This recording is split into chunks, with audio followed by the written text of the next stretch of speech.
हे दोस्तों, how are you. स्वागत है आप सभी का आपके अपने चैनल फिजिक्स मेल में। दोस्तों आज पढ़ते हैं पोजीशन टाइम ग्राफ्स। तो चलो स्टार्ट करते हैं। सबसे पहला जो ग्राफ हम देखेंगे वो देखेंगे एट रेस्ट वाला, यानी जब ऑब्जेक्ट रेस्ट कंडीशन में है तो उसका ग्राफ किस तरीके से बनेगा। अब दोस्तों जब भी हम ग्राफ बनाते हैं तो उसके लिए हमारे पास होने चाहिए दो एक्सिस, है ना। तो दो एक्सिस हम लेते हैं, एक होता है एक्स एक्सिस, एक होता है वाई एक्सिस। तो दोस्तों इसके पहले जो हमने लेक्चर बनाया था ग्राफ्स वाला, उसमें अगर वो आपने देखा है तो उसमें आपको पता चला होगा कि जो एक्स एक्सिस होता है उस पे हम हमेशा इंडिपेंडेंट वेरिएबल लेते हैं और वाई एक्सिस पे हमेशा डिपेंडेंट वेरिएबल। तो यहाँ पे पोजीशन और टाइम, इसमें से इंडिपेंडेंट वेरिएबल कौन सा है दोस्तों?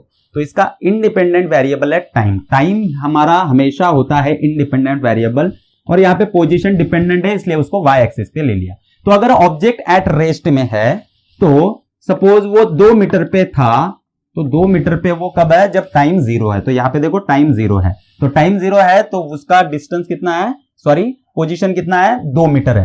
तो ये 2 मीटर ही रहेगा चाहे टाइम कितना भी चला जाए। क्यों? क्योंकि वो रेस्ट कंडीशन में है, वो मूव नहीं कर रहा है। इसलिए 2 सेकंड, 4 सेकंड, 6 सेकंड, 8 सेकंड, कितना भी टाइम चला जाए उसकी पोजीशन चेंज नहीं हुई। तो ये हो गया उसके लिए ग्राफ। अब ये पोजीशन अगर निगेटिव में है ना, जैसे वो -2 मीटर पे है, अगर ये पोजीशन निगेटिव में तो ग्राफ कुछ इस तरीके से आएगा, है ना। अब दूसरा ग्राफ लेते हैं। अगर सपोज ऑब्जेक्ट यूनिफॉर्म मोशन में है तो हम यहां पे लिख देते हैं object is in uniform motion. तो ऑब्जेक्ट यूनिफॉर्म मोशन में है दोस्तों, तो ग्राफ कैसे बनेगा? तो देखो यहां पे फिर से हमने ले लिया ये एक्स एक्सिस और ये वाई एक्सिस, तो यहां पे आएगा टाइम और यहां पे आएगा पोजीशन। अब देखो अगर कोई बॉडी, कोई ऑब्जेक्ट अगर यूनिफॉर्म मोशन में है तो उसकी जो पोजीशन है दोस्तों वो कंटिन्यूअसली बढ़ते रहती है। यानी वो 1 मीटर पे अगर 1 सेकंड को था तो 2 मीटर पे 2 सेकंड को, क्योंकि उसका स्पीड कैसा है, यूनिफॉर्म है। तो पहले सेकंड में अगर 1 मीटर गया तो दूसरे सेकंड में भी वो 1 मीटर ही जाएगा, तीसरे सेकंड में भी 1 मीटर। तो उसकी पोजीशन भी कंटिन्यूअसली चेंज होती रहेगी। तो अगर उस 1 सेकंड 2 3, अगर उसकी पोजीशन 0 में 0 थी, 1 सेकंड में कितनी होगी 1, 2 सेकंड में 2 और 3 सेकंड में 3, तो इसका ग्राफ कुछ इस तरीके से आएगा दोस्तों, ऐसे, है ना। तो ये हो गया आपका ग्राफ यूनिफॉर्म मोशन का। तो ऑब्जेक्ट यहां पे यूनिफॉर्म मोशन में है ना। अब देखो दोस्तों यहीं पे अगर ये 2 4 और 6 होता तो ये भी 2 4 6 ऐसे ही होता, यानी इसका जो स्पीड है वो कैसा होता, उस समय 2 मीटर पर सेकंड होता। अब यहां पे 1 मीटर पर सेकंड है, ठीक है, तो 2 मीटर पर सेकंड होता। अब इस ग्राफ में देखो ये जो स्लोप है, स्लोप हम कैसे निकालते हैं? तो स्लोप हम ऐसे निकालते हैं, ठीक है। तो हम क्या करते हैं, ये वाला हमारा क्या होता है, ये x2 पोजीशन होता है, ये x1 पोजीशन होता है। वैसे ही इधर ये y1 पोजीशन होता है, ये y2 पोजीशन होता है ना। तो हम क्या करते हैं, स्लोप निकालते हैं। तो स्लोप क्या होता है दोस्तों, y2 minus y1 upon x2 minus x1। तो y2 माइनस y1 यानी ये क्या है, चेंज इन, यहाँ पे पोजीशन दिख रहा है हमें, है ना। y2 माइनस y1 यानी क्या है, ये पोजीशन, y एक्सिस पे पोजीशन है, तो ये चेंज इन पोजीशन दिख रहा है। और ये क्या है दोस्तों, तो यहाँ पे ये चेंज इन टाइम है, तो इसको हम t2 और t1 लिख लेते हैं इस केस में, और इसको लिख लेते हैं x2 x1, है ना।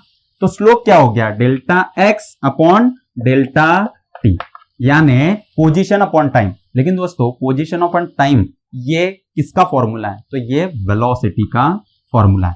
यानी हमें यहां पे पता चला कि जो स्लोप होता है वो स्लोप एक्चुअल में वेलोसिटी होती है। तो किसी भी ग्राफ में आपको अगर स्लोप निकालना है तो आप इस फॉर्मूले से उसको निकालते हो, y2 minus y1 upon x2 minus x1। तो यहां पे ये वेलोसिटी। तो याद रखना दोस्तों कि पोजीशन टाइम ग्राफ का जो स्लोप होता है वो हमेशा वेलोसिटी होता है। याद रखना xt ग्राफ का जो स्लोप होता है वो हमेशा वेलोसिटी होता है। तो अगर आपको वेलोसिटी निकालनी है तो स्लोप निकालो, सिंपल सी चीज है, आया समझ में।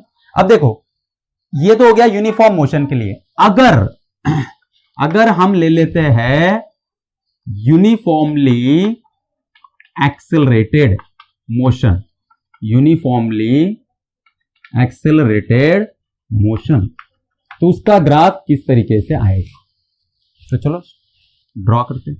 अब देखो यहाँ पे यूनिफॉर्मली एक्सेलरेट हो रहा है कोई भी ऑब्जेक्ट, यानी उसकी जो वेलोसिटी है वो चेंज हो रही है और वो भी कंटिन्यूअसली। अब या तो उसकी वेलोसिटी बढ़ते ही जाएगी या तो फिर उसकी वेलोसिटी घटते हुए जाएगी। तो अगर वेलोसिटी इंक्रीज हो रही है तो उसका ग्राफ कैसा होगा? तो उसका ग्राफ कुछ इस तरीके से आएगा, क्योंकि उसकी वेलोसिटी क्या हो रही है? इंक्रीज हो रही है। अब यही ग्राफ क्यों आएगा दोस्तों? या तो फिर इंक्रीज हो रहा है, हमें कैसे समझ में आया? तो देखो, जैसे कि मैंने आपको यहां पे बताया कि जो स्लोप होता है वो दिखाता है वेलोसिटी। तो स्लोप देखो दोस्तों, हम क्या करेंगे, दो जगह पे स्लोप मेजर करेंगे। एक तो मैंने इनिशियल टाइम में मेजर कर लिया, अब ये ग्राफ कुछ इस तरीके से होगा, है ना। तो मैंने क्या कर लिया, एक इनिशियल टाइम में ग्राफ का जो स्लोप है उसको मेजर कर लिया और बाद में थोड़ी देर के बाद यहां पे भी मेजर किया मैंने। देखो, जब आप इसको लोगे तो आप एक चीज को ध्यान रखोगे कि आपको क्या करना है कि जो इसकी विड्थ है उसको आप सेम रखोगे। तो इसकी जो विड्थ है मैंने यहां पे सेम रख दी, तो मुझे क्या मिल रहा है? मुझे इसकी हाइट मिल रही है। अब देखो, यहां पे इसकी हाइट ज्यादा है यानी यहां पे स्लोप ज्यादा है, और यहां पे स्लोप कैसा है? कम है। तो यहां पे स्लोप ज्यादा है यानी वेलोसिटी भी कैसी है? ज्यादा है ना। और यहां पे स्लोप कम है यानी वेलोसिटी भी कैसी है? छोटी है, स्मॉल है। तो ये एक्सटी ग्राफ है। तो यहां से देखो दोस्तों, हमें समझ में आया कि ये यूनिफॉर्मली एक्सेलरेट हो रही है, यानी इसका स्पीड कंटिन्यूअसली क्या हो रहा है? बढ़ रहा है। अब देखो, बहुत ही इंटरेस्टिंग है दूसरा ग्राफ। अब अगर ऐसा ग्राफ आपको दिया है, ये एक्स है ये टी है, अगर ऐसा ग्राफ आपको दिया है तो इसका मतलब क्या होगा दोस्तों? इसका मतलब क्या होगा? तो इसके लिए हम क्या करेंगे, फिर से एक्सटी ग्राफ का स्लोप क्या होता है? वेलोसिटी होती है। तो इसके लिए हम क्या करेंगे, दो जगह पे सेम विड्थ लेंगे। तो सेम विड्थ, तो इसका हाइट मुझे यहां पे इतना मिला और यहां पे देखो सेम विड्थ और इसका हाइट इतना मिला। अब दोस्तों आप बोलो, मुझे बताओ कि यहां पे स्लोप किसका ज्यादा है किसका कम है? कहां पे ज्यादा है कहां पे कम है? तो यहां पे स्लोप ज्यादा है, यहां पे कम है, यानी यहां पे वेलोसिटी क्या हो गई? वेलोसिटी यहां पे लार्ज हो गई और यहां पे वेलोसिटी क्या हो गई? स्मॉल हो गई। यानी यहां पे क्या हो रहा है, यहां पे इनिशियली जो स्पीड है वो बहुत ज्यादा है। देखो इसका जो स्लोप है, तो स्लोप इसका यहां पे स्टार्टिंग में बहुत ज्यादा है, बाद में जो स्लोप है वो क्या हो गया?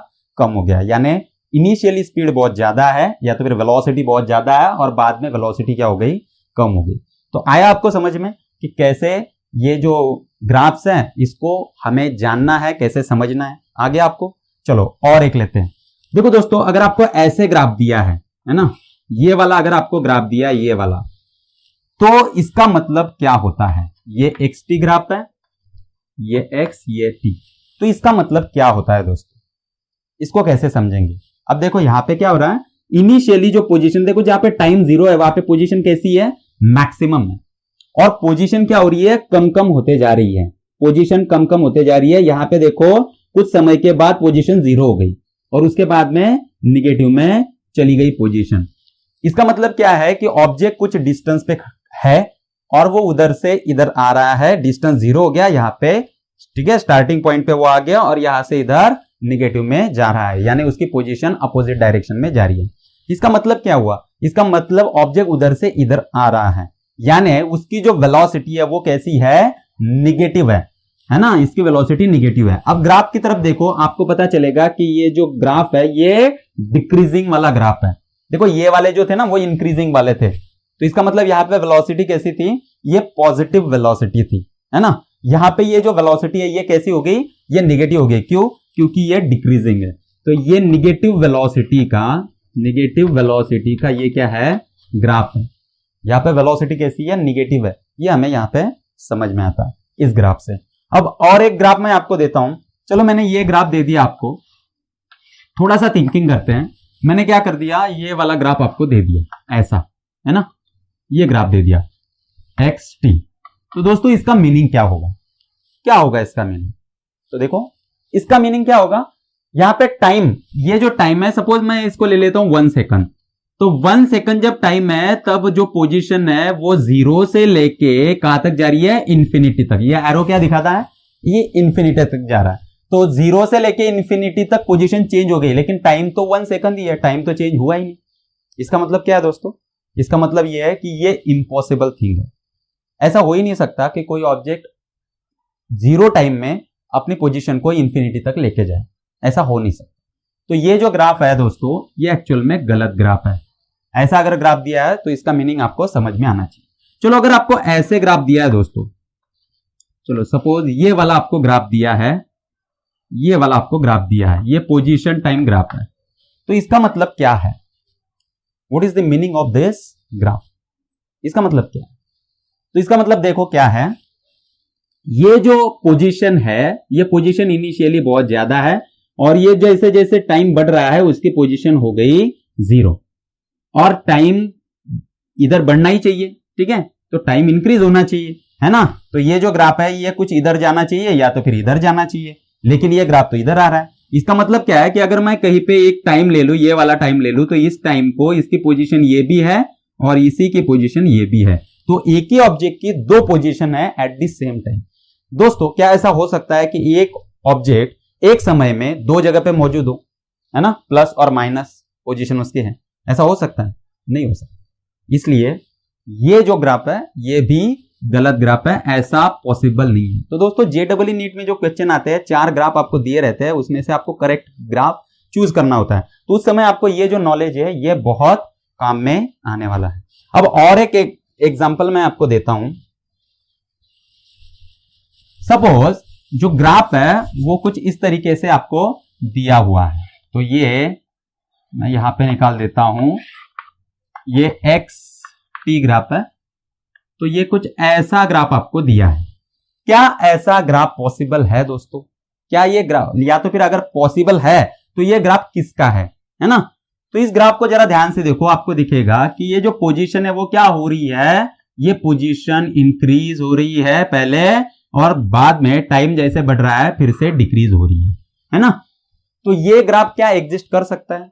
हाँ हो सकता है। ऐसा क्यों नहीं हो सकता? देखो कहां पे हो सकता है। तो अगर आपने एक ऑब्जेक्ट को ऐसे हवा में उछाला है ऊपर, सपोज आपके पास बॉल है, आपने उसको ऊपर फेंका है, तो उसका जो पोजीशन है वो क्या हो रहा है, वो पोजीशन बढ़ते जा रहा है ना, लेकिन बढ़ता जा रहा है, लेकिन कैसे हो रहा है, वो डिसेलरेट हो रहा है, उसकी वेलोसिटी तो डिक्रीज हो रही है ना ऊपर, तो वो जो डिस्टेंस कवर करेगा हर बार में, वो जो पोजीशन कवर करेगा वो क्या होती जाएगी, कम कम होती जाएगी। यानी इनिशियल उसकी वेलोसिटी देखो यहाँ पे जो है, मैंने सेम विड्थ ले लेता हूं मैं यहाँ पे और यहाँ पे, तो मुझे पता चलेगा कि यहाँ पे जो स्लोप है वो ज्यादा है, यानी वेलोसिटी यहाँ पे ज्यादा है, यहाँ पे वेलोसिटी कम होगी। अब यहाँ पे क्या वेलोसिटी होगी, तो यहाँ पे ये हॉरिजॉन्टल है, यानी जो स्लोप है वो हॉरिजॉन्टल है, और अगर स्लोप हॉरिजॉन्टल है तो इसका मतलब वेलोसिटी कितनी है, तो यहाँ पे वेलोसिटी हो गई 0, फिर से यहाँ पे वेलोसिटी क्या हो रही है, ये इंक्रीज हो रही है, यहाँ पे स्मॉल है और यहाँ पे वेलोसिटी क्या है, लार्ज है, तो इसका मतलब वेलोसिटी। तो ये ग्राफ किसका है दोस्तों, तो एक बॉल को अगर आपने ऊपर उछाला है तो उसका ये ग्राफ है, क्योंकि उसकी पोजीशन बाद में जब वो रिटर्न आएगा तो वो आपके हाथों में ही आने वाला है, यानी उसकी जो इनिशियल पोजीशन है उसी को वो अचीव करने वाला है। तो ये ग्राफ किसका है दोस्तों, तो ये ग्राफ है ball thrown in the air वाला, ball thrown in the air, इसका ये ग्राफ हो सकता है। तो चलो दोस्तों अभी आप दिमाग लगाओ कि अगर ये जो बॉल है, ठीक है, चौक ले लो, बॉल ले लो, तो उसको मैंने क्या कर दिया, छोड़ दिया, ऐसे छोड़ दिया, तो उसका जो ग्राफ बनेगा वो किस तरीके से बनेगा। यानी कोई बॉडी अगर फ्रीली फॉलिंग कंडीशन में है, फ्रीली फॉल कर रही है ना, हमने सिर्फ उसको छोड़ दिया, यानी उसकी इनिशियल वेलोसिटी 0 है, तो उसका ग्राफ किस तरीके से बनेगा। तो देखो ये हम ले लेते हैं यहाँ पे पोजीशन टाइम, तो देखो उसका जो इनिशियल पोजीशन है वो क्या है, तो इनिशियल पोजीशन हम रेफरेंस 0 लेंगे, जहां से छोड़ा है वहां से लेंगे, तो ये रेफरेंस 0 हो गया उसका, है ना। अब क्या हो रहा है कि जैसे ही आपने उसको छोड़ा तो इनिशियल वेलोसिटी उसकी 0 है, तो उसकी वेलोसिटी बढ़ते जा रही है, उसकी वेलोसिटी बढ़ते जा रही है, बढ़ते जा रही है, बढ़ते जा रही है, तो लास्ट मोमेंट तक उसकी वेलोसिटी क्या होती जाएगी, बढ़ते जाएगी। तो उसका ग्राफ कैसे आएगा दोस्तों, देखो तो शुरू में उसका जो स्लोप होगा वो कम होगा, स्लोप कम होगा, ठीक है, पहले 0 फिर स्लोप कम, फिर बढ़ेगा, यानी वेलोसिटी बढ़ेगी। तो ये देखो ऐसे ग्राफ आएगा। अब यहाँ पे देखो, यहाँ पे ये जो स्लोप है वो कैसा है, स्लोप ज्यादा है, यहाँ पे स्लोप कम है, यानी वेलोसिटी यहाँ पे कम है, यहाँ पे ज्यादा है।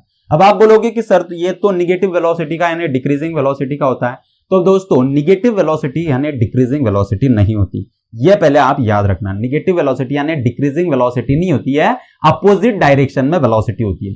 तो इसकी जो वेलोसिटी है वो अपोजिट डायरेक्शन में है, यानी नीचे है। अब जो साइन कन्वेंशन है हमारे, वो बोलते हैं कि वेलोसिटी अपवर्ड डायरेक्शन में, वेलोसिटी हो या तो भी कोई भी वेक्टर हो, वो अपवर्ड डायरेक्शन में पॉजिटिव लिया जाता है और डाउनवर्ड डायरेक्शन में वही निगेटिव लिया जाता है। तो यहाँ पे जो वेलोसिटी है फ्रीली फॉलिंग बॉडी के लिए वो निगेटिव डायरेक्शन में है, इसलिए इसकी वेलोसिटी निगेटिव डायरेक्शन में आपको दिखा रही है। ठीक है, ऐसे डिक्रीजिंग दिखाई दे रही है आपको। तो ये जो ग्राफ है ये बिल्कुल करेक्ट है। ऐसा ही ग्राफ किसका, ये किसका ग्राफ है, ये फ्रीली फॉलिंग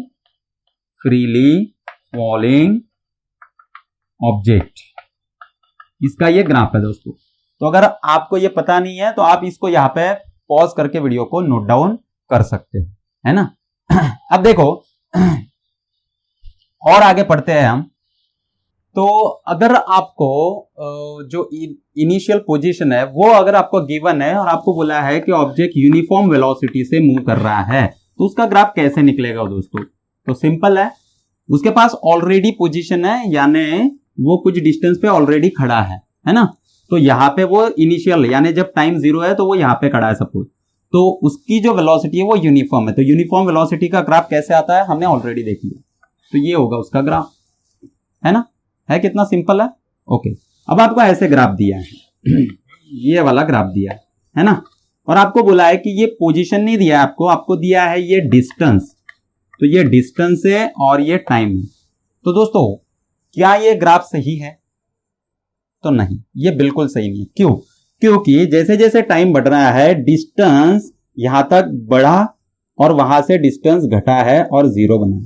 तो दोस्तों टाइम के साथ जो डिस्टेंस है वो कभी डिक्रीज नहीं होता, वो हमेशा डिस्टेंस बढ़ते रहता है, क्योंकि डिस्टेंस स्केलर क्वांटिटी वेक्टर नहीं, पोजीशन वेक्टर क्वांटिटी है। इसलिए पोजीशन अगर ये यहां पे पोजीशन होता तो ये ग्राफ आता, लेकिन ये क्या है, डिस्टेंस है, इसलिए ये गलत है दोस्तों। तो ये बिल्कुल नहीं है। अगर आपको ऐसे ग्राफ दिया है, सपोज ये वाला ग्राफ आपको दिया है ना, तो इसका मतलब क्या है दोस्तों, यहां पे अगर आपको पोजीशन दी है ये ए, ये बी, ये सी और ये डी, तो इसका मतलब क्या है दोस्तों, है ना, कि यहां पे वेलोसिटी कैसी होगी, ये अगर आपको पूछा है पोजीशन टाइम ग्राफ में, तो देखो यहां पे जो वेलोसिटी होगी वो पॉजिटिव वेलोसिटी होगी और उसका जो स्लोप है वो यहाँ पे बहुत ज्यादा है, यहाँ पे कम है, लगभग 0 है, यहाँ पे देखो ये ऐसा और ये ऐसा। तो दोस्तों जो स्लोप है वो बताता है कि वेलोसिटी किसकी ज्यादा है।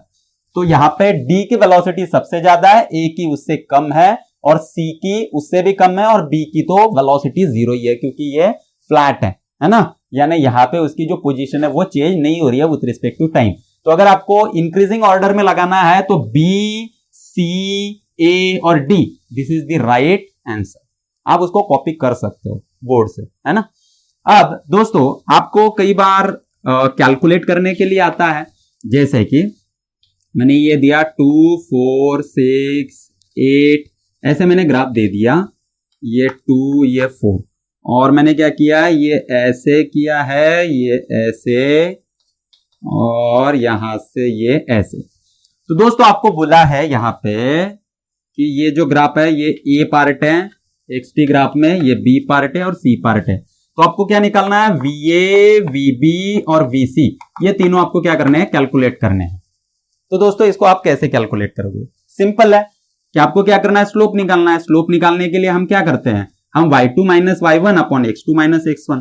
तो va जब निकालेंगे y2 माइनस y1 यानी ये हो जाएगा, ये पूरा डिस्टेंस ये कितना है 4 है ना, अपॉन x2 माइनस x1 ये भी 4, तो ये हो गया 1 मीटर पर सेकंड।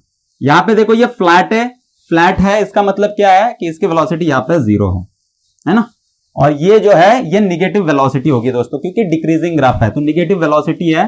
तो y2 माइनस y1 ये कितना है 4 और x2 माइनस x1 ये देखो यहाँ पे x2 माइनस x1 तो ये कितना है 10 माइनस x, ये भी 4, लेकिन दोस्तों ये माइनस 1 मीटर पर सेकंड होगी। तो ये डिस्टेंसेस अगर आपको मीटर में दिए हैं, ठीक है, ये इधर टाइम है तो सेकंड में और ये इधर मीटर में, तो ये -1 होगा, याद रखना, क्योंकि ये निगेटिव वेलोसिटी है ना। तो इसी तरीके से आप इसको मेजर कर सकते हो। तो दोस्तों मैंने क्या किया, यहाँ पे ये सपोज मैंने ये 12 कर दिया यहाँ पे, और ये जो है इसको मैंने 6 कर दिया। अब ये तीनों के तीनों चेंज हो चुके हैं ना। तो अभी ये क्वेश्चन मैं आपके लिए देता हूं दोस्तों, आप क्या करो, इसको कैलकुलेट करो, यहाँ पे VA, VB और VC तीनों को कैलकुलेट करो और कमेंट में आप सभी के आंसर्स आने चाहिए। ठीक है, तो कमेंट में इसके आंसर लिखे। तो मुझे लगता है दोस्तों आपको समझ में आ गया कि XT जो ग्राफ है यानी पोजीशन टाइम ग्राफ, उसको कैसे ड्रॉ करते हैं, है ना। कैसे लगा आपको वीडियो? अगर अच्छा लगा है तो लाइक कीजिए, शेयर कीजिए, सब्सक्राइब कीजिए और बेल आइकन को प्रेस करना ना भूलिए।